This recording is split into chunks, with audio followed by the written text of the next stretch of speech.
Hey guys, what's happening? Welcome back. It is day 5 of the 12 Days of Christmas Gaming Memories. And today we're finally going to get to the NES, which I'm excited about. I know it's taken 5 days to get there, but we're finally here. So, a little backstory on how we got the NES was our Aunt Christina. She was, towards the end of high school, so I don't think she had interest in it because she was a very gifted, singer and she played the flute. She was very, very, very gifted. Didn't have time to play a lot of Nintendo. So she gave us the NES and her games that she had with it. And that was awesome. And it kept us busy. Because when you were a kid, you didn't need a whole lot of games. You got your money's worth with whatever it was. Now maybe kids are different because there's games fucking everywhere and there's so many of them. But back then, at least for us, we didn't need a lot.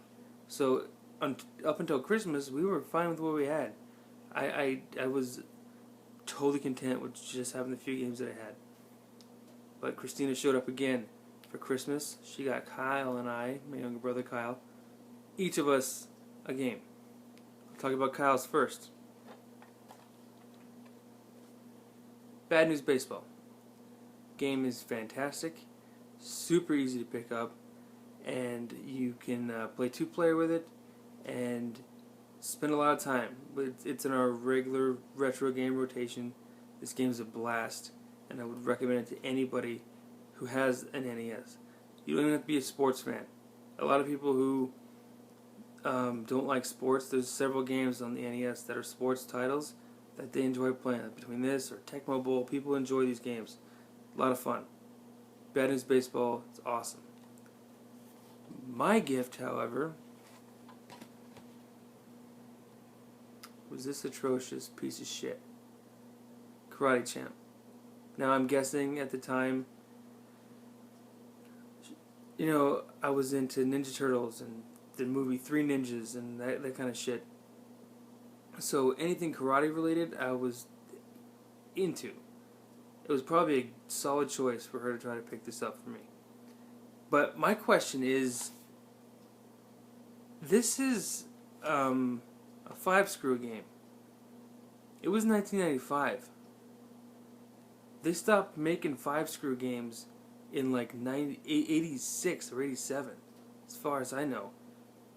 It was like a security issue for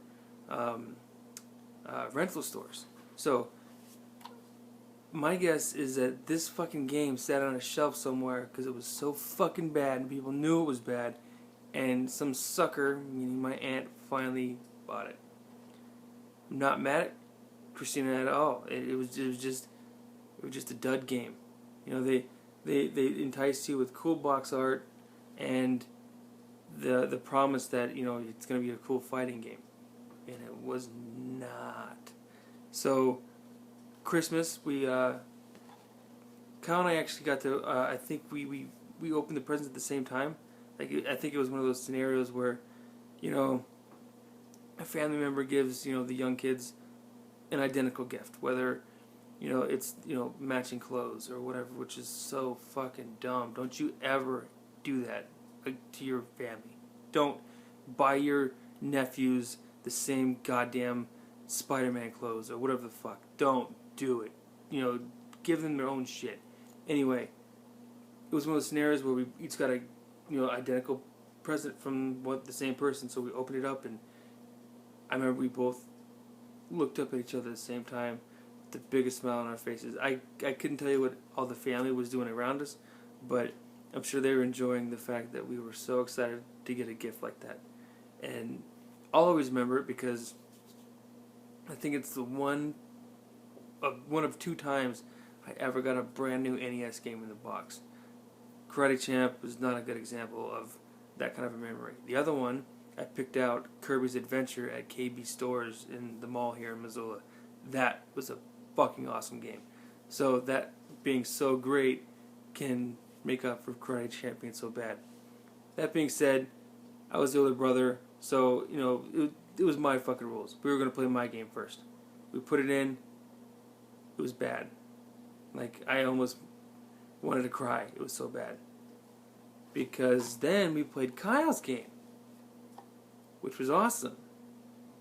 And Kyle made out like a bandit because this game is good. You know, obviously it's here in my collection. Honestly, I think I'm the one who kind of saved all these games and our consoles, because Kyle would always, end up getting the newest thing, and I would hang on to the old one. If that's hoarding, maybe so, but I'm glad I did it. Kyle, if you want it back, it's always here, buddy. You can always take back your games. But as for the Christmas memory, it was a special moment because it was, like I said, the first time to open up a new box, that sealed box with all the inserts. It's just so perfectly packaged, and it's a cool memory, especially because I got to share it with my younger brother. Kyle and I, we do something gaming related every Christmas on our own.